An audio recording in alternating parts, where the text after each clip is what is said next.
Déjese de preguntarme quién no está. Vamos a trabajar con los que están. Y vamos a ser discípulos, ¿ok? Dice, porque deberíamos medir el éxito por la cantidad de discípulos. Entonces, empezamos a definir la semana pasada qué es un discípulo. Y usted va a tener que ir diciendo, bueno, ese soy yo, ese soy yo. Aquí tengo que crecer.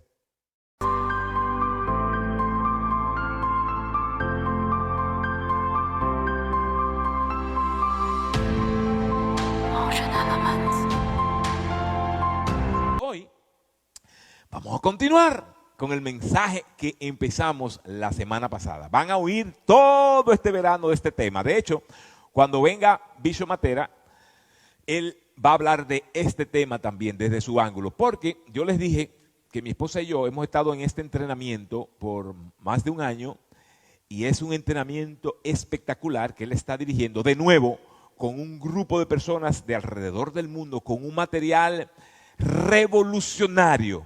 No es revolucionario porque es nuevo.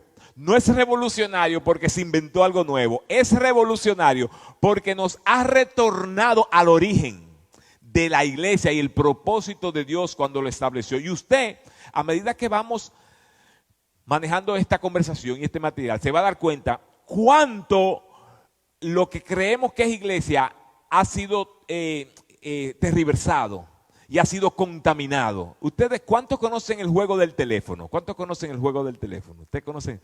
Nadie sabe el juego del teléfono. El juego del teléfono, se reúnen los amigos en un círculo y en una esquina uno dice una frase o un nombre. ¿Cómo le llaman eso? ¿Teléfono?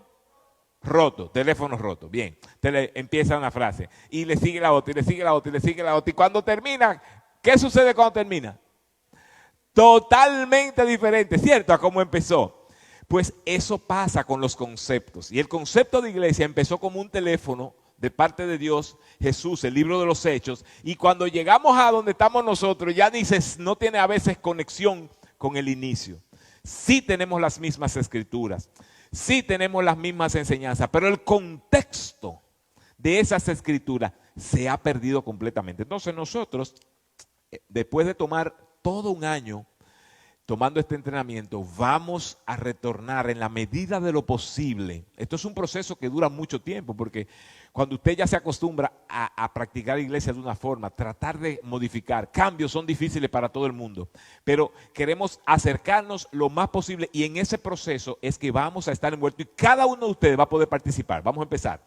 Hablamos que Dios nos ha dado en este lugar una visión, crecer una comunidad alegre y llena de amor. Dígalo conmigo, crecer una comunidad, y esa visión está completamente de acuerdo con las escrituras, completamente de acuerdo con los valores de Dios. Ahora, ¿cómo la vamos a realizar? A veces no ha sido tan claro y a veces uno se siente como una neblina, y en ese momento estamos donde queremos empezar a organizar las cosas para precisamente cumplir esa visión.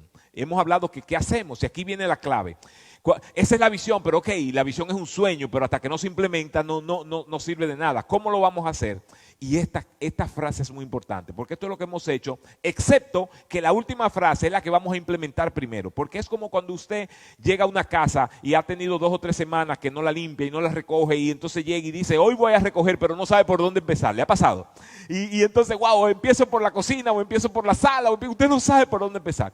Bueno, nosotros sabemos por dónde vamos a empezar, porque creemos que vamos a empezar por lo más importante. Esta frase dice que esto es lo que hacemos en comunidad. Conectamos nuestras visitas a nuestra comunidad. Eso quiere decir, los llevamos a nuestros espacios, a nuestras reuniones, los queremos conectar, que se sientan familia, ¿verdad? Para que puedan eventualmente encontrar y desarrollar su relación con Dios a través de Jesús. Y por mucho tiempo ese ha sido como el ímpetu de comunidad cristiana, pero estamos entendiendo, sobre todo en la historia de que estamos trabajando este material, que nos faltaba un aspecto muy importante, o mejor dicho, un énfasis. No es que no existía, pero no tenía el énfasis que va a tener a partir de este proceso. Y es que todo eso que yo le dije es para que se conviertan en sus, ¿qué? Para que se conviertan en sus, porque si yo les animo a que lean las escrituras, se van a dar cuenta que realmente no nos mandaron a otra cosa. Como creyentes ni siquiera nos mandaron a plantar iglesia, ni mucho menos. Plantamos iglesia para hacer ¿qué? Pero a veces si no lo sabemos, plantamos iglesias simplemente para plantar iglesias. Y tenemos que aprender que el propósito final es convertirnos en discípulos. Y eso lo vamos a conversar. Dice la palabra en Mateo 28, dice, se me ha dado, ese es Jesús, su última declaración antes de ser levantado al cielo. Dice, se me ha dado toda autoridad en el cielo y en la tierra. Por tanto, que vayan y hagan ¿qué? Vayan y hagan ¿qué? Discípulos de todas las naciones. Está claro ahí, pero después, a la hora de la práctica, se olvida y hacemos otras cosas buenas, pero nos olvidamos de que es hacer discípulos. Pero en ese teléfono que empieza con hagan discípulos, y después el otro dice otra cosa, y después el otro dice otra cosa, y al final, en Occidente, donde nosotros vivimos, la interpretación de hacer discípulos se ha convertido en estas 3P, en español, en inglés 3B. Seguir a Dios es tener una buena propiedad, es tener un buen edificio, y mientras más bien y más bonito, wow, qué iglesia, qué edificio, una propiedad. O mucho presupuesto, capacidad económica para implementar programas, para hacer cosas. ¡Wow! ¡Qué impresionante! ¡Cómo Dios lo usa! ¡Qué lindo ese lugar! ¿Cuántas cosas pueden hacer? No estoy diciendo que sean malas. Lo que estoy diciendo es que se ha convertido esto en la prioridad en vez de hacer, ¿qué dijimos? Hacer discípulos. Y la tercera cosa que a veces ponemos atención es llenarnos de personas. O sea, mientras más personas hay, mientras más grandes, más asisten. ¡Wow! Que la presencia de Dios tiene que estar ahí. No necesariamente, porque pueden haber muchas personas y pocos ¿qué? ¿Y pocos qué? Pueden haber muchas personas, puede estar lleno y puede haber fila dentro para entrar y la gente midiendo el éxito de ese lugar por la cantidad de personas, pero puede estar llenísimo y el balcón y todo el mundo. ¿Y pocos qué? ¿A qué nos mandó Dios a hacer qué? En inglés, la B es but. Esos contamos. ¿Cuántos hay en los asientos? Bueno, pues mire, yo les quiero decir algo, porque yo les he hablado que esta crisis de COVID, ¿verdad? No es tanto que ha creado una situación, sino que la ha expuesto. Me explico. Toda esta discusión de la iglesia, de lo que debería ser, de lo que no debería ser, de cómo debería verse, esta discusión viene por años. Y el declive, por ejemplo, en este país, en Estados Unidos, del evangelio, viene años ya bajando. La cantidad de personas que hace 50 años decían que eran creyentes, era un 70 o 60%, hoy es menos de un 50%. O sea, el evangelio viene bajando, pero el COVID hizo así, ¡pum! Y es como cuando un tablazo, ¿verdad? Y lo que hace un tablazo es que acelera un proceso que ya venía. Había un edificio en Brooklyn que lo hicieron, y como ustedes saben que en Brooklyn hay muchos, ¿cómo se llama? Trenes subterráneos abajo, ¿verdad? Por abajo pasaba un subterráneo. Pero había un edificio de 10 pisos. Pero cada vez que pasaba un subterráneo era una pequeña vibración. Los que lo hicieron no se habían dado cuenta que cada vez que pasaba el subterráneo, el edificio se iba debilitando. Pero por años, nadie se lo imaginaba. Un día cayó un crane de eso, cerca hubo un viento y cayó a la fundación del edificio y el edificio cayó. Y la gente, wow, se cayó el edificio porque se cayó la crane. No fue eso. Cuando se cayó esa crane, ¿verdad? Ese fue lo que nosotros decimos el golpe de gracia. O sea, ya el edificio estaba débil, ya el edificio estaba en unas condiciones que lo que hizo el accidente fue exponer una debilidad que tenía el edificio. Lo mismo está pasando con la iglesia. La iglesia viene midiendo cosas que no son las que debe de medir. Estoy hablando de todo el mundo, estoy hablando del mundo entero, sobre todo en Occidente. Le digo Occidente porque en el Oriente no es así. Por ejemplo, en la China, la gente no se puede reunir así como nosotros, tienen que hacerlo escondido, tienen que hacerlo en las casas. Entonces, la iglesia se multiplica de manera diferente. Pero en Occidente, ¿cómo sabemos que la iglesia va? Está bien, porque hay edificio, porque hay presupuesto y porque hay personas. Pero llega el COVID es ese golpe de gracia, y entonces expone las cosas de una manera más clara. Gallup, que es la empresa de encuesta más prestigiosa del mundo entero, ha salido con una declaración que es para realmente detenerse y considerarla. Dice que el 50% de las personas que iban a la iglesia antes de COVID no regresan. Lo repito, el 50% de las personas que iban a la iglesia, eso en términos general, 50% de las personas que iban a la iglesia no regresan. ¿Por qué? Muchas razones, no me voy a entrar en eso. Pero sí, no regresan, esa es la realidad. Entonces, cada iglesia va a sufrir ese impacto. Entonces, no solamente de aquí en comunidad cristiana, que alguna gente, bueno, pero ¿dónde está fulano? ¿Dónde está mengano? ¿Y qué pasó? Óigame, le voy a dar permiso para que visiten otras iglesias. Vayan, pastor, este domingo no voy a estar porque quiero, o voy a averiguar o averiguar. Usted se da cuenta que es across the board. Así que, déjese de preguntarme quién no está. Vamos a trabajar con los que están. Y vamos a ser discípulos, ¿ok? Dice, porque deberíamos medir el éxito por la cantidad de discípulos. Entonces, empezamos a definir la semana pasada qué es un discípulo. Y usted va a tener que ir diciendo, bueno, ese soy yo. Aquí tengo que crecer. Lo voy a decir rápidamente. ¿Qué es un discípulo? Un discípulo es alguien que sigue a otra persona para ser como él o ella. Nosotros los hispanos somos muy cimarrones y no nos gusta como que tener a alguien como que nos sirva de mentor. Esa palabra casi ni la usamos, pero para ser un discípulo tiene que considerar una persona un mentor. No es una persona perfecta, no es una persona que se lo sabe toda, no es una persona que ni siquiera va a invertir en usted en todos los aspectos de su vida, pero es una persona que usted respeta suficiente que usted lo va a seguir. Como decía Pablo, imítenme a mí como yo imito a Cristo.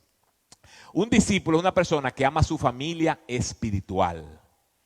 No es una persona llanero solitario que solamente se ama a sí mismo y que entra y sale y no quiere ver con más nadie. Es como usted no puede ser parte de una familia y decir, mami, yo no te quiero, papi, a mí no me interesa, yo nada más voy a comer y me voy. Y mis hermanos no quiero saber nada de ustedes. Eso no es una familia. La iglesia es igual, una familia espiritual. Se cuidan unos a otros. Por eso Jesús dio el mandamiento, ámense unos a otros, tal como los he amado. De manera que parte de ser discípulo es practicar el amor, y el amor solo se practica con otras personas. Así que usted no puede tener un evangelio completo usted solo en su casa con una Biblia, por más que lea la Biblia, por más que ore, por más que vea mensajes. Usted sola en su casa no va a crecer en ser un verdadero discípulo. Número 3, un verdadero discípulo está en proceso de transformación. Todos tenemos cosas que podemos ir creciendo, que podemos ir amoldando, pero para eso usted tiene que estar abierto, su mente tiene que estar abierta para recibir.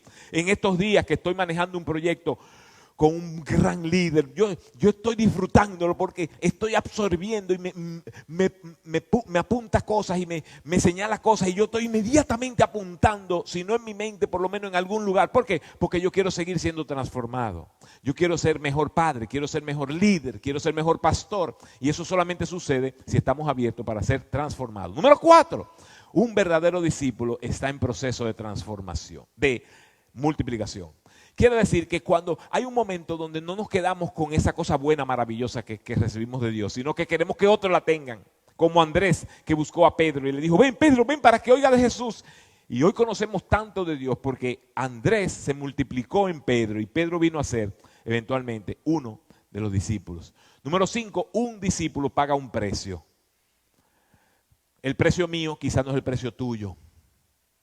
Todos pagamos diferentes precios. Algún precio es de enfermedad personal, algún precio es un hijo inválido, algún precio es que tienes que dejar un trabajo, algún precio es que tienes que dejar tu propiedad, algún precio es que no puedes vivir con tu familia, hay un precio que se paga. Jesús le dijo, si alguno viene a mí, no sacrifica todo lo que tiene, todo, y aún hasta su propia vida, no puede ser mi discípulo. En otras palabras, un verdadero discípulo de Jesús coloca a Jesús primero, y esa es su prioridad. Y número 6, la prioridad de sus recursos es el reino de Dios. Todo lo que recibe lo ve a través de esos lentes. Dice, ¿cómo puedo ayudar? ¿Cómo puedo ser parte de la bendición para otra familia, para otra persona, para la iglesia de Dios? Nosotros vemos eso en este verso. En el libro de los Hechos dice, todos los creyentes eran de un solo sentir y pensar. Nadie consideraba suya ninguna de sus posesiones, sino que las oiga lo que eso quiere decir, que en el teléfono, cuando empezó el jueguito del teléfono roto, le dijeron, compartan lo que tienen, y aquí llegó, lo que yo tengo es mío. Llega ahí. Y entonces vivimos nuestras vidas como silos, como que lo mío es mío y no, en una comunidad, si la vamos a reflejar como inició, que fue la forma que Jesús la colocó, ¿verdad? Tenemos que tener siempre pensando cómo comparto en mi comunidad lo que yo tengo, lo que yo sé, lo que yo aprendí, con lo que Dios me ha bendecido.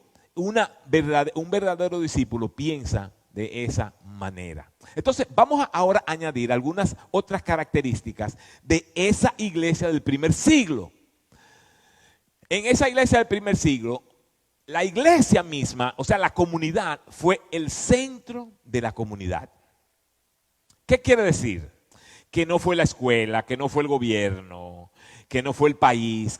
La iglesia se convirtió en el centro de todo. De hecho, las primeras ciudades que se hicieron bajo este concepto, ustedes las han visto, hay un parque en el centro y al frente del parque que había una iglesia. Y ahí se hacía todo lo que se hacía en la ciudad, se hacía en ese lugar. Porque físicamente se está mandando el mensaje, la iglesia es que el centro de la comunidad.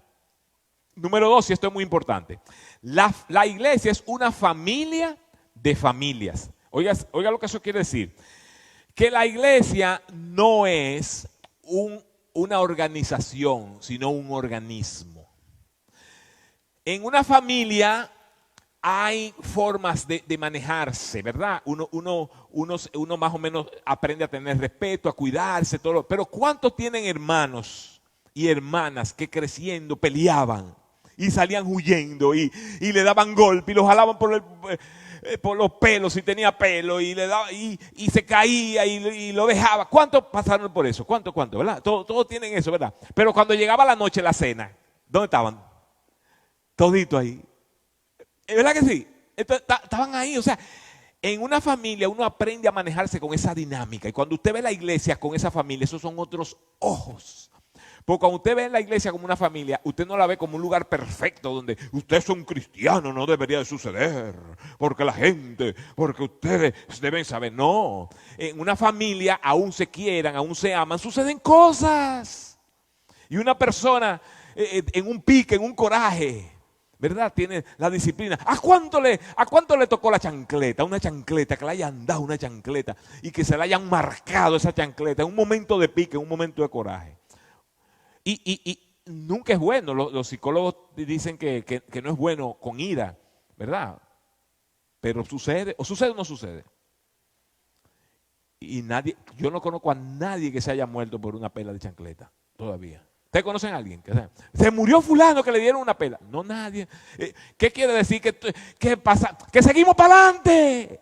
Entonces, cuando usted ve la iglesia así, el ojo es diferente. Porque cuando usted encuentra algo que está medio raro, usted, no, limpiámoslo. Porque total, usted piensa en su familia. En mi familia tiene muchísimos problemas, anyway.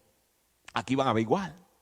Pero cuando la gente tiene otros ojos, como deberían ser las cosas así, entonces yo te voy a preguntar, ¿fue tu familia perfecta? ¿Recibiste siempre toda la instrucción que tú necesitabas? ¿Se relacionaron siempre con amor y con alegría? ¿No? ¿Viste? Todo el ejemplo que viste fue fantástico. Entonces, si no podemos contestar que sí a todo eso, ¿cómo vamos a esperar que todo suceda así en las iglesias? Por ejemplo, todos... Yo le puedo decir, por ejemplo, yo tengo mis padres, todavía los tengo, mi padre y mi madre, pero ¿fueron mis padres perfectos? No. Pero mis padres me amaban, pero mucho y mucho. Pero mis padres se equivocaron haciendo decisiones conmigo. Sí. Pero lo hicieron de maldad. No. Y me amaban y me querían, pero no veían algunas cosas. Algunos de ustedes, decisiones que su padre hicieron que las resienten, pero su padre no lo hizo por mal. Mire, ese muchacho no te conviene. Y ese era el que usted como que le gustaba. Pero le dijeron, no te conviene. Usted al día de hoy te dijo, concho, con ese era que yo tenía que casarme. Y usted como que no se lo perdonó a su papá. Perdónelo porque él no es perfecto, no lo vio. Lo vio con otros ojos, pero créame, lo amó. Cuando nosotros vemos la iglesia con esos ojos, se ve todo diferente. porque lo vemos como ese espacio, ese experimento donde el amor entonces empieza a cubrir faltas y lo que falta lo empezamos a cubrir y empezamos a aprender a conversar. Bueno, la iglesia se manejaba en esa forma. Hay un rol sumamente importante en la comunidad que nosotros hemos perdido porque como nos hemos convertido en un lugar como de organización, se nos olvida el organismo. Las iglesias se reunían en las casas y en las casas, ¿quién es la persona que recibe a la gente cuando llegan a la casa? La mujer de la casa, ¿verdad? Y acomoda y te hace sentir bien, ¿verdad? Wow, siéntese aquí, ¿qué quiere? Un vaso de agua, La iglesia fue así también, la mujer tenía un rol sumamente importante. De hecho, el ambiente lo ponía la mujer, porque nosotros los hombres no estamos pensando en esas cosas. Hay cosas que se nos van y que no nos importa, pero hay gente que yo he llevado a casa, le he invitado. Y mi esposa siempre se pone nerviosa, porque después que se va dice, ¿le brindaste algo? Y dijo, no, se me olvidó. Ay, Dios mío. Y yo ni pensé en nada de eso. O sea, no, sentamos ahí, hablamos y ya, y se fue. Pero ay, Raúl, pero ¿y cómo tú haces eso? Entonces, la persona me pidió agua, entonces yo le llevo un vaso de agua. Se llevo un vaso de agua. Pero, ¿se lo llevaste con un platico y una servilleta? No. Ay, no, yo quiero estar ahí porque es que ya tú sabes. Bueno, ¿por qué? Porque ella es que está llamada a ese detalle, ¿cierto? Entonces, cuando esa persona llega y yo le doy el vaso solo así, dirá, este no me quiere. No es que no lo quiere, que eso no es mi rol. O sea, pero cuando llega mi esposa que se lo da y se lo da con un vasito y una florecita y una cosita, el que recibe aunque sea un vaso de agua, usted dice, ¡wow! Porque ese fue su rol. Entonces, lo importante es que en la iglesia, cada persona tiene que entender su rol y llenarlo, porque más nadie lo puede llenar. A veces el pastor no ve el aspecto de otras cosas, porque no le corresponde a que cada persona cumpla su rol. Bueno, de todo eso vamos a ir hablando todos estos meses. Y hoy le voy a hablar de dos cosas, y nada más le voy a hablar de dos cosas, y vamos a aprender, porque hoy sí vamos a aprender dos palabras grandes. Estas palabras están en griego. Usted va a aprender griego hoy. Oiga, pues una cosa grande, usted va a aprender griego. Y entonces usted va a poder decir, no, porque el querigma, y usted va a poder hablar por ahí, la gente va a decir, oh, pero, wow, fresco. Entonces yo le voy a enseñar dos palabras domingueras hoy, pero le voy a explicar de qué se trata. Y esto lo vamos a conversar todos estos meses. Ok, bueno, en la iglesia se enseñaba dos cosas, que es, y yo lo voy a escribir, el querigma y el didache. Ahora recuérdese que la iglesia, esos primeros siglos, no tenía la Biblia, porque no había imprenta, cada mundo no podía tener una copia. Se hacía una copia del Viejo Testamento y una persona la tenía en la comunidad. Y después, cuando las cartas de los apóstoles se empezaron a escribir, entonces se empezaron a circular. Entonces, a veces una iglesia tenía un capítulo de una carta del Nuevo Testamento, que eventualmente, con los años, a los 200, 250 años, se determinan, esto es escritura inspirada de Dios, y se convirtió en la Biblia. Pero los primeros 300 años, cuando la iglesia creció más y cuando la iglesia fue más efectiva, tan efectiva fue que derrumbó al régimen romano, ellos hacían estas dos cosas. La voy a describir, querigma y el didache. Ok, el querigma. El querigma y evangelio es más o menos la misma palabra. El querigma es lo que ha sido profetizado en las escrituras del Antiguo Testamento. Si usted lee la palabra y lee, por ejemplo, el libro de los Salmos, capítulo 22, usted se va a sorprender porque 800 años antes David escribía, Padre, Padre, ¿por qué me has desamparado? ¿A quién se refería? ¿De quién? De Jesús, que iba a decir lo mismo años después. Usted lee el libro de Isaías, capítulo 61, y dice, como oveja fue trasquilado y fue llevado delante de sus transgresores y nunca abrió su boca. ¿De quién está hablando? De Jesús. Entonces, de eso, ellos tomaban esas escrituras y entonces le daban un nuevo sentido. Wow, este es nuestro querigma. Número 2, esto se cumplió en Jesús. ¿Qué es lo que estamos diciendo? Se cumplió. Ellos entonces conectaban las escrituras y se daban cuenta que las escrituras hacían sentido cuando ellos incluían la vida de Jesús en esa conversación. Número 3, esto es lo que ellos creían, que Jesús era o es hijo de Dios, rey de reyes, nacido por obra y gracia del Espíritu Santo, pero vivió en carne y vivió, ¿qué? Importante, sin pecado. Eso último es muy importante porque los hindú creen en todo lo demás, menos esa parte. O sea, bueno, era un hombre, los musulmanes dicen, bueno, era un buen profeta, bueno, era un buen maestro. No, no.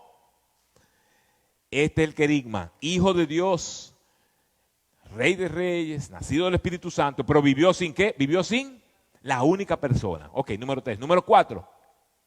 Importantísimo, porque si no creemos en esto, y ellos lo creían, Pablo le decía, vana es tu fe, mejor deja de creer. Murió, ese Jesús que estamos hablando, murió.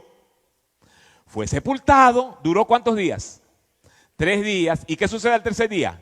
Resucitó, y dice que después que duró 40 días y lo vieron más de 500 personas, fue ascendido al cielo. ¿Y hoy está dónde? Sentado a la diestra del Padre. Eso era importante para la iglesia entender y seguirlo conversando. Número 5, no se queda ahí la cosa.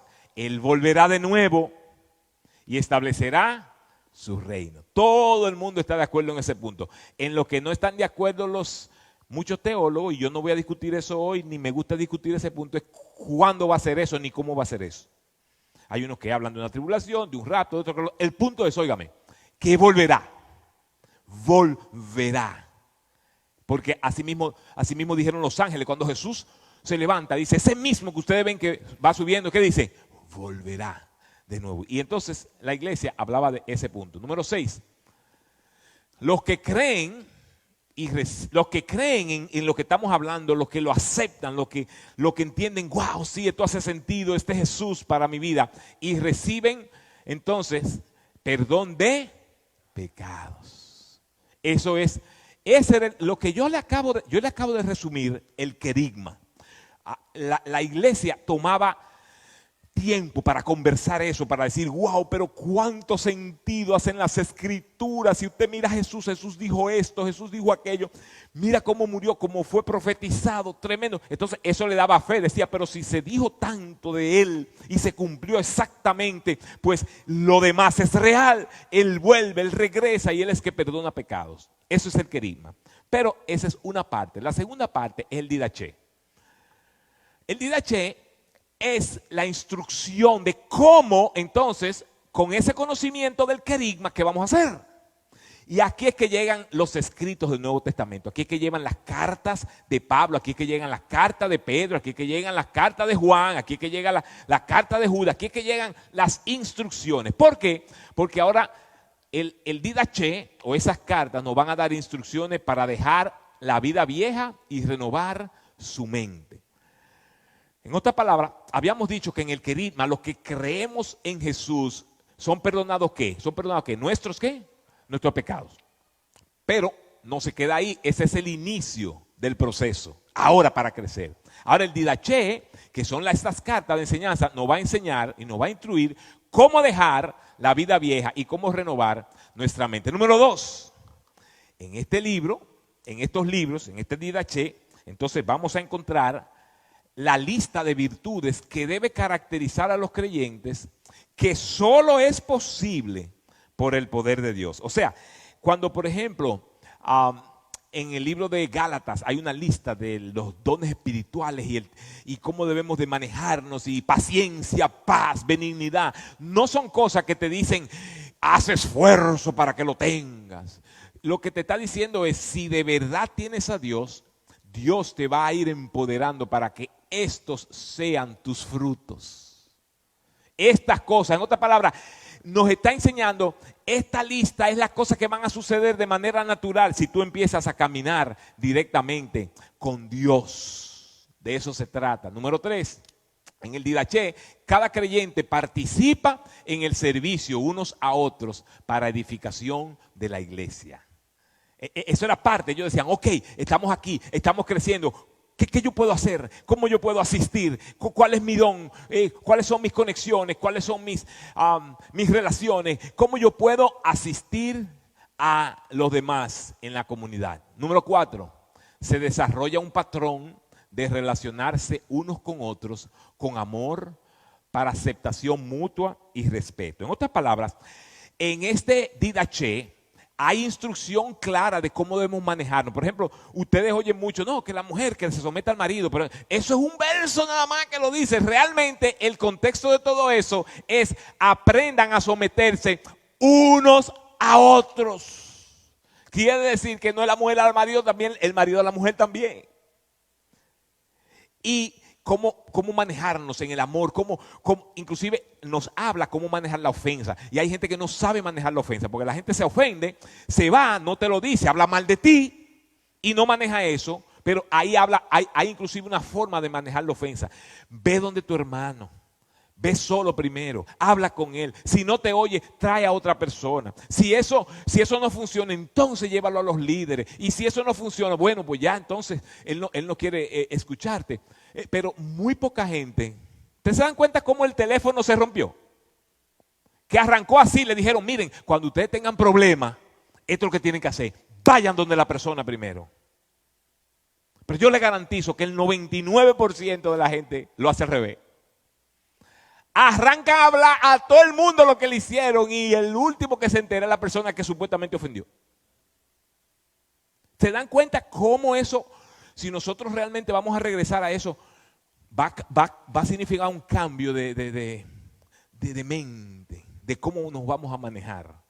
Y de eso se trataba la iglesia, ¿verdad? 4. Número 5.